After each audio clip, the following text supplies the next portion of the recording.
bendiga, hermanos de Iglesia Bautista, familia de Dios. Algunos estarán preguntando, ¿el pastor se transformó en sacerdote? ¿Por qué está vistiendo esa indumentaria?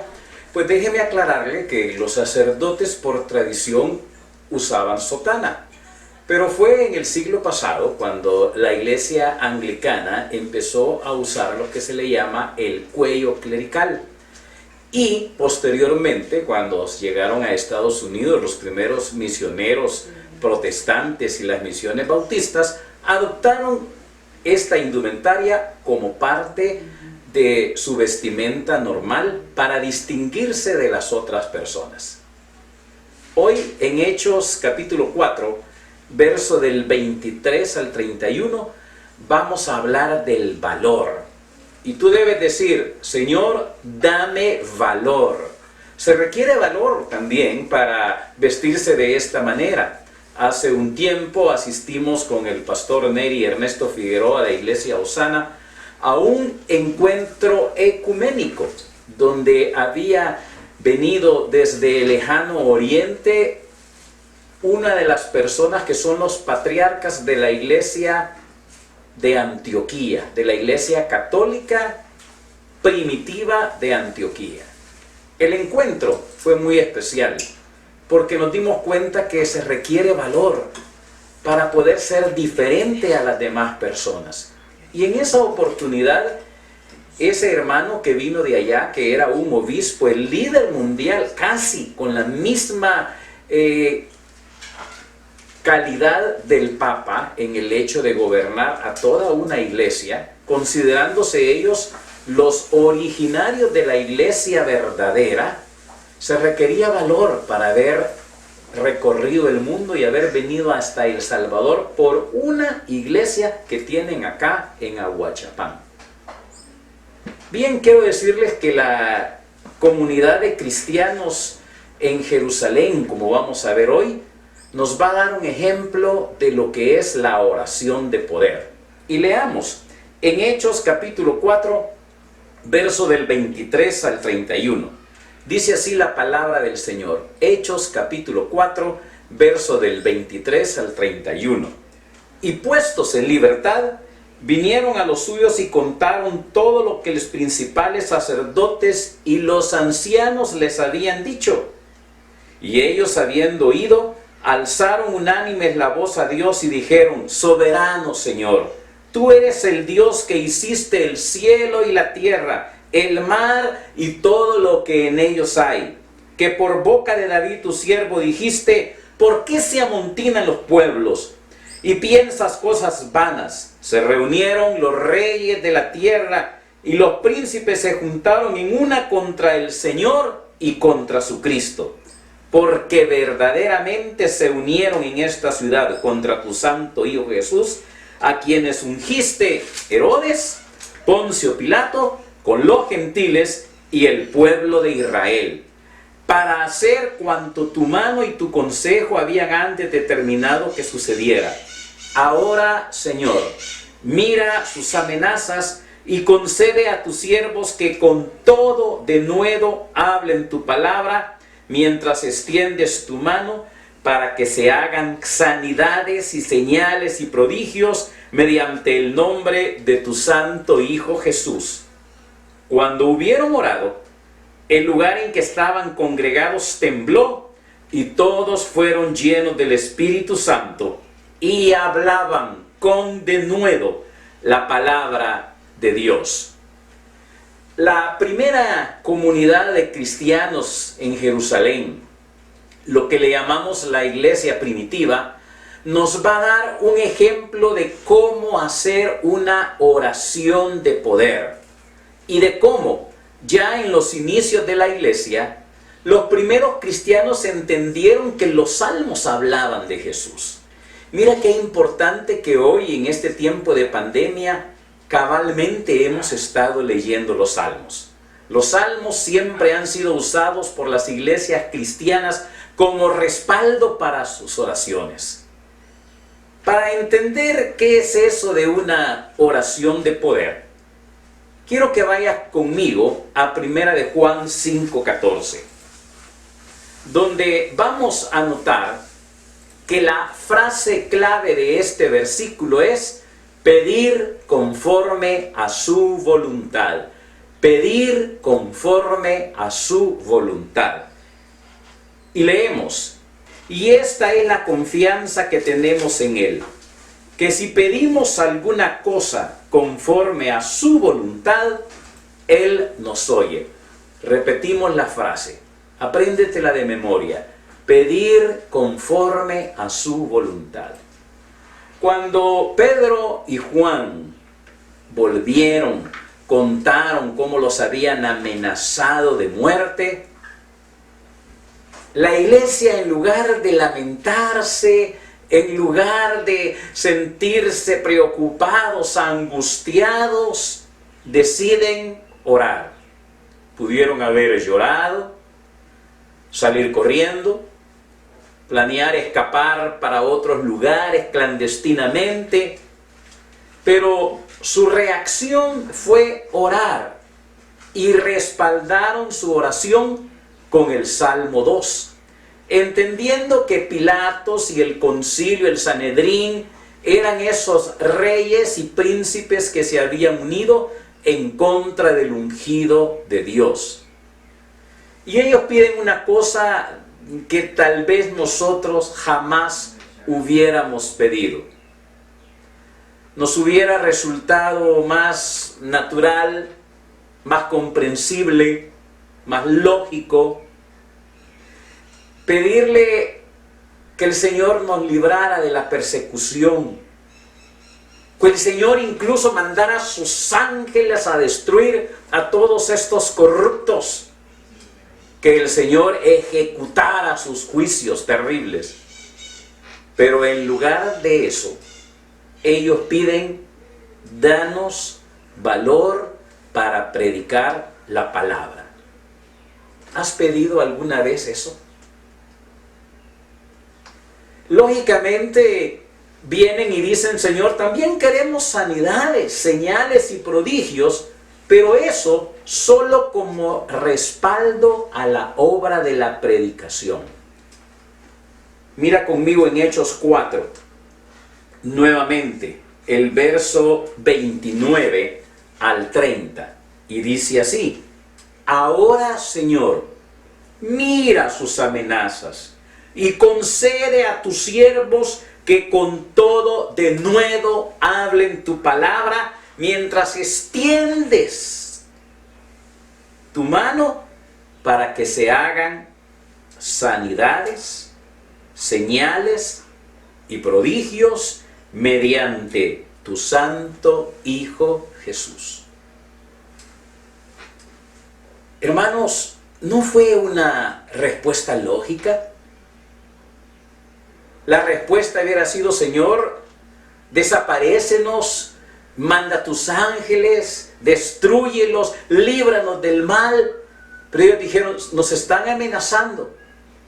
Y lo que Satanás quiere es crear preocupación en nuestra vida. Hoy estamos ante una pandemia. Lo natural del mundo, lo que quiere el mundo, lo que quiere el príncipe de este mundo es que tengamos temor, que no creamos que hay un Dios que nos puede librar y que incluso no le tengamos tampoco temor a la muerte. Que no tiremos la toalla. Lamentablemente hay personas que en esta crisis ya tiraron la toalla, ya no quieren orar, ya están desanimados. Algunos nunca entraron a la cadena de oración. Algunos nunca se incorporaron a un grupo de reflexión bíblica. Y yo te lo puedo asegurar que están mal. Como te puedo asegurar que todos los que estamos orando y estamos haciendo nuestra reflexión diaria en nuestro espiritual WhatsApp, estamos bien. Los ánimos están arriba, vamos con todo. ¿Por qué? Porque tenemos un Dios poderoso y le hemos dicho al Señor, ¿sabes qué? Danos valor. Echamos fuera el temor en el nombre de Jesús. ¿Cuáles son los ingredientes de esa oración de poder? Esta mañana quiero nombrarte esos tres ingredientes que llevan una oración de poder. Porque cuántas veces hemos pedido y parece que nuestras oraciones no pasan del cielo falso.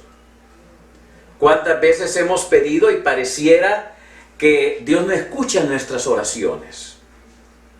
Santiago dijo muy bien, lo que pasa es que muchos no piden y otros piden mal solo para gastar en sus deleites. Pero ¿cuáles son los tres componentes que lleva la oración de poder? Número uno, pedir conforme a la voluntad de Dios. ¿Cuál es la voluntad de Dios? Cuando el abogado lee el documento que nos acredita como herederos, nos lee realmente la última voluntad de aquel que nos quiere acreditar o heredar sus bienes que tuvo aquí en la tierra. De igual manera, Jesús antes de su ascensión al cielo convoca a sus discípulos y les da la última voluntad. Marcos capítulo 16, verso 15.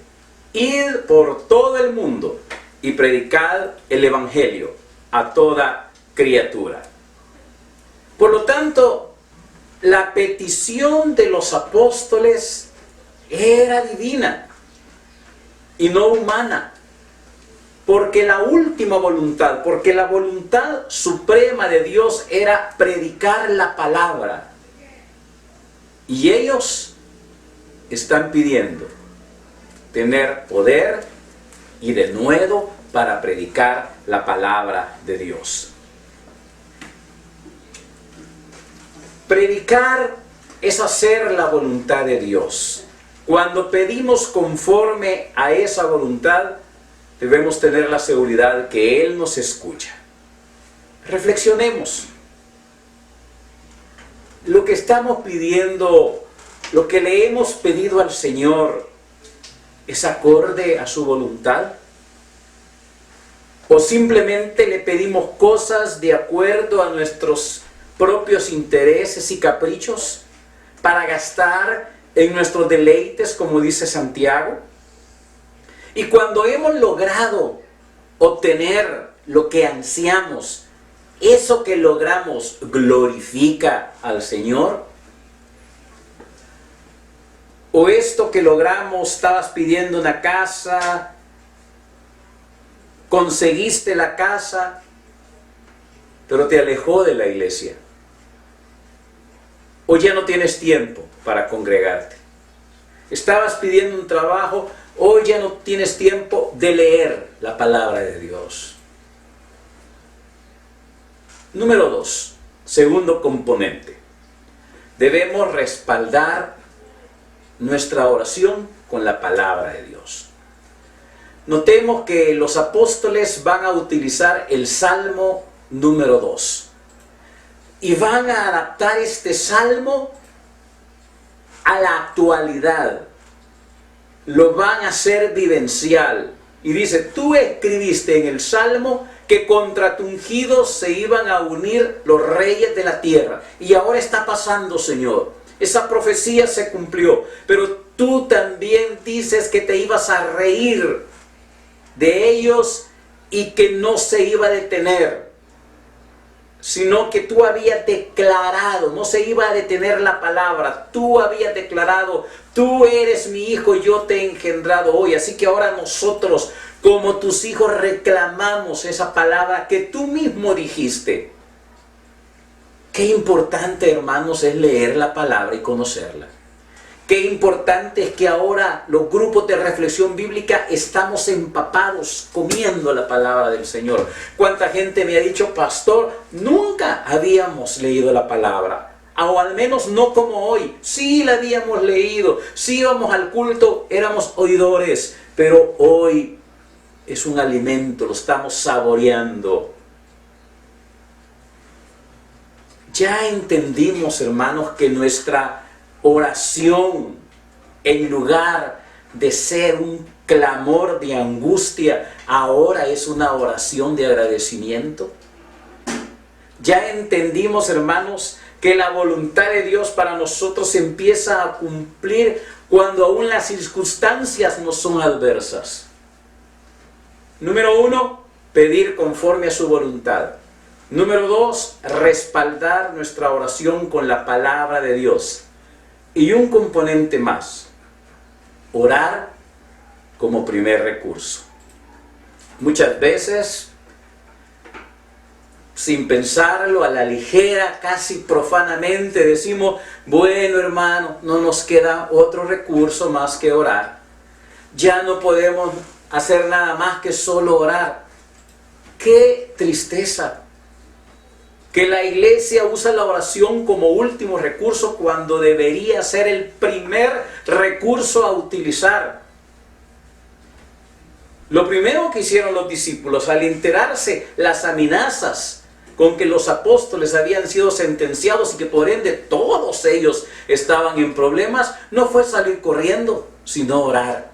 No fue salir donde los conectes, agarrar, buscar a alguien como nosotros lo haríamos. Mira, vamos a hacer esto, vamos a hacer lo otro, vamos a hablarle a un amigo, yo tengo un conecte. ¿Por qué no mejor nos ponemos a orar? La iglesia de Jerusalén, lo primero que hizo fue orar, y esa, mis amados hermanos y hermanas, debería ser nuestra actitud correcta. 3 ingredientes de la oración. Pedir conforme a su voluntad. Número 2, respaldar nuestra oración con la palabra de Dios. Y número 3, que la oración sea nuestro primer recurso. Una hermana agobiada porque en su vecindario se había llenado de gente no grata, de borrachos, prostitutas, trasnochadores. Ella tenía un vecindario donde había paz, tranquilidad, y de repente llega esta gente pecadora, empieza a circular droga, se ve gente rara. Fue donde el pastor y le dice: pastor, necesito que usted ore, ayune, se una, porque yo necesito que el Señor me saque de ese lugar pecador y me lleve a otro. Quiero que el Señor me dé otra casita en otra parte, porque ese lugar es un lugar feo para vivir.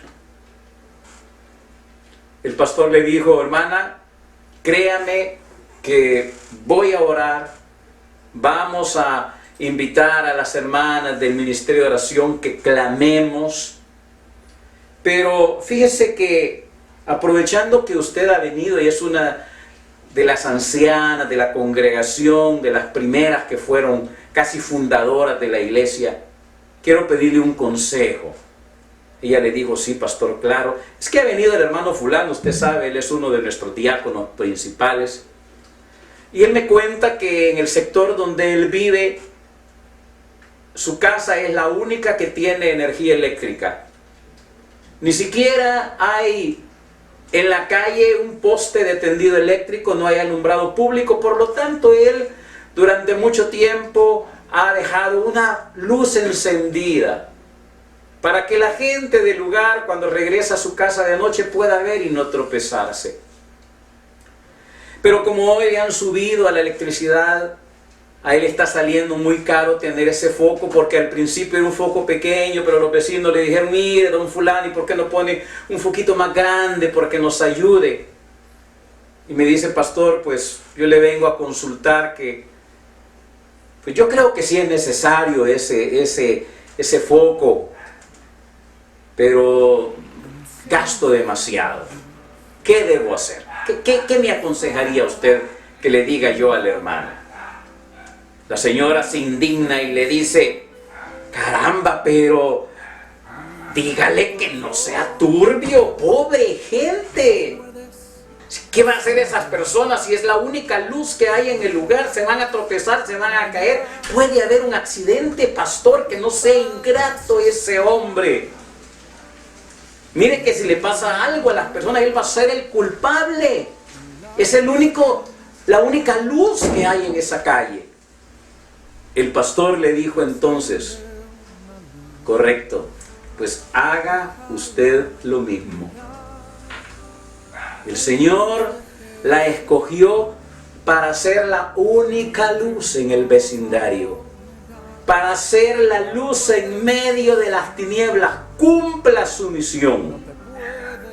Cuando los apóstoles terminaron de orar, el lugar tembló. Fue la prueba de que Dios había escuchado y había dicho: sí, le voy a conceder el valor de predicar la palabra. Hermanos, es tiempo de predicar. Es tiempo de no quedarnos, pastor, qué bonitos los mensajes, debemos salir. Ok, hagámoslo. Es tiempo de pedirle a nuestro Señor que nos dé el valor de predicar para testificar, y de esta manera resurja nuestra iglesia, familia de Dios, llena de poder, porque cuando nosotros decidamos hacer la voluntad de Dios, seremos llenos del Espíritu Santo, y habrá en nuestras iglesias, en nuestra iglesia, sanidad, señales y prodigios. Que Dios nos bendiga a todos. Hermosos son los pies de los que anuncian la paz, las buenas nuevas de Jesús.